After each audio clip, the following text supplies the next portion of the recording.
नमस्ते दोस्तों। आज हम हिंदी भाषा का उद्भव और उसके विकास के बारे में चर्चा करने जा रहे हैं, जो कि आपके एग्ज़ाम के पॉइंट ऑफ व्यू से बहुत इंपॉर्टेंट है। फर्स्ट ग्रेड और सेकंड ग्रेड में अक्सर हिंदी भाषा के उद्भव और विकास से अनेकों प्रश्न बनते हैं और उनसे पूछा भी जाता है। मैं आशा करता हूँ कि ये वीडियो आपके एग्ज़ाम की पॉइंट ऑफ व्यू से बहुत इंपॉर्टेंट होगा और आपके एग्ज़ाम में अपना पूर्ण सहयोग देगा। तो चलिए दोस्तों, शुरुआत करते हैं हिंदी भाषा का उद्भव और विकास। हिंदू यूरोपीय भाषा परिवार की आधुनिक काल की प्रमुख भाषाओं में से एक है, जिसकी उत्पत्ति संस्कृत भाषा से हुई है। संस्कृत भाषा भारत की सबसे प्राचीन भाषा है, जिसे आर्य भाषा या देव भाषा भी कहा जाता है। भाषा हिंदी की धारा के समान चंचल होती है या रुकना नहीं जानती। यदि कोई भाषा को बलपूर्वक रोकना भी चाहे तो उसके बंधन तोड़ आगे निकल जाती है। यह भाषा की स्वाभाविक प्रवृत्ति है। हिंदी भाषा के विकास के क्रम में भाषा की समयानुकूल गत्यात्मकता प्रकृति स्पष्ट रूप से देखी जा सकती है। हिंदी भाषा का जन्म संस्कृत भाषा की कोख से ही हुआ है। इसके 3000 पुराने इतिहास को 3 भागों में हम विभाजित करके हिंदी भाषा का उद्भव और विकास क्रम को निर्धारित किया जा सकता है। तो वो कौन कौन से हैं? पहला है प्राचीन भारतीय आर्य भाषा। प्राचीन भारतीय आर्य भाषा, इसका काल है 1500 ईस्वी पूर्व से 500 ईस्वी पूर्व, इसका कालक्रम रखा गया है। दूसरा है मध्यकालीन भारतीय आर्य भाषा। इसका कालक्रम 500 ईस्वी पूर्व से 1000 ईस्वी तक इसका कालक्रम रखा गया है। तीसरा है आधुनिक भारतीय आर्य भाषा। इसका काल 1000 ईस्वी से अब तक चल ही रहा है। तो ये 3 काल को हम विस्तार से इनकी चर्चा करने जा रहे हैं कि किस काल में भाषा का किस तरीके से विकास हुआ और किस तरीके से इसमें वृद्धि हुई। तो पहला है प्राचीन आर्य भाषा। प्राचीन आर्य भाषा, इसका कालक्रम 1500 ईस्वी पूर्व से 500 ईस्वी पूर्व तक का इसका काल माना जाता है। इस काल में वेदों, ब्राह्मण ग्रंथों, उपनिषदों के अलावा वाल्मीकि, व्यास, ये वाल्मीकि गलत लिखा हुआ है, वाल्मीकि, व्यास, अश्वघोष, भास, कालिदास तथा माघ आदि की संस्कृत में रचनाएं हुई।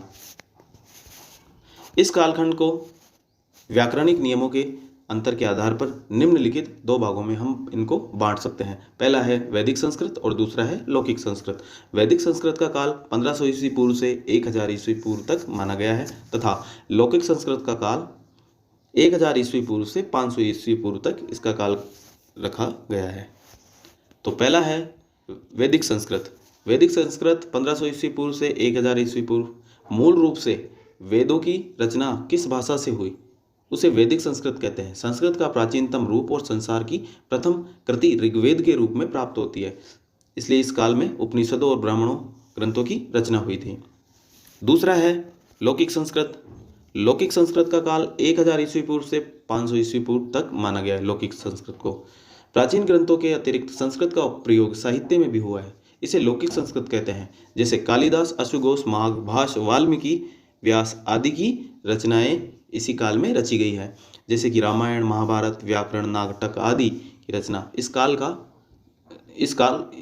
रचना का काल लौकिक संस्कृत का ही था। पाणिनि ने संस्कृत में के बिगड़ते स्वरूप को व्याकरणबद्ध किया है।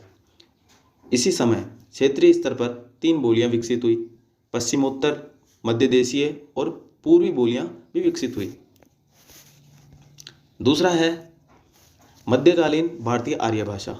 इसमें 500 ईस्वी पूर्व से 1000 ईस्वी तक का काल माना जाता है।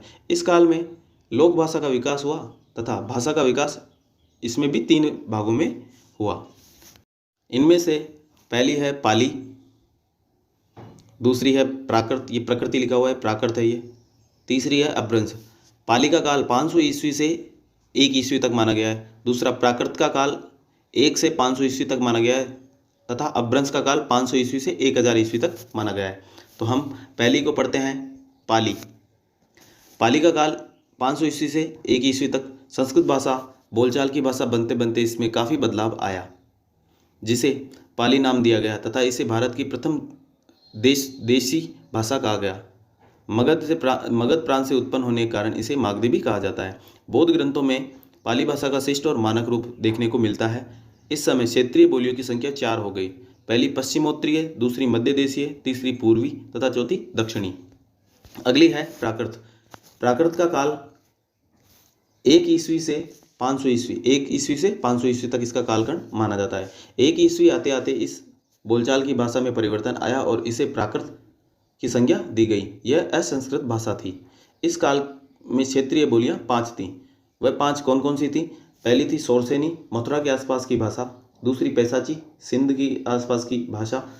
तीसरी महाराष्ट्री, महाराष्ट्र तथा विदर्भ के भाषा। तथा चौथी मागधी यानी मगध के आसपास की भाषा। और पांचवी अर्ध मागधी यानी कौशल प्रदेश की भाषा तथा जैन साहित्य की भाषा। दूसरा है अभ्रंश। तीसरा है अभ्रंश यानी 500 ईस्वी से 1000 ईस्वी तक का काल माना गया है अभ्रंश का। भाषा वैज्ञानिकों की दृष्टि से अभ्रंश भारतीय आर्य भाषा के मध्यकाल की अंतिम अवस्था थी, जो प्राकृत और आधुनिक भाषा के मध्य की स्थिति है। अभ्रंश शब्द का अर्थ बिगड़ी हुई भाषा थी। इसका विकास मध्य देश में हुआ। अभ्रंश भाषा के निम्नलिखित 7 भेद हैं। अभ्रंश भाषा के निम्नलिखित कितने भेद हैं? 7। वे कौन कौन से हैं? पहला है सोरसेनी यानी पश्चिमी हिंदी, राजस्थानी और गुजराती। दूसरा पैसाची यानी पंजाब प्रदेश की। तीसरी है ब्राचड़ यानी सिंध प्रदेश की। चौथी मागधी यानी बिहार प्रदेश की, मगध की। पांचवी है महाराष्ट्री यानी महाराष्ट्र की, मराठों की। अर्धमागधी पूर्वी हिंदी और खस यानी पहाड़ी। तो ये 7 भेद निम्नलिखित हैं। अतः कहा जा सकता है कि हिंदी भाषा का विकास उद्भव और अभ्रंश की विकास अभ्रंश के सोरसेनी, मागधी और अर्धमागधी के रूपों में हुआ है। तीसरा है आधुनिक भारतीय आर्य भाषा। इसका कालखंड है 1000 ईस्वी से अब तक। 1000 ईस्वी से अब तक इसका कालक्रम माना जाता है। 1000 ईस्वी के आते आते अभ्रंश का काल समाप्त हुआ तथा आधुनिक भारतीय भाषाओं का काल आरंभ हुआ।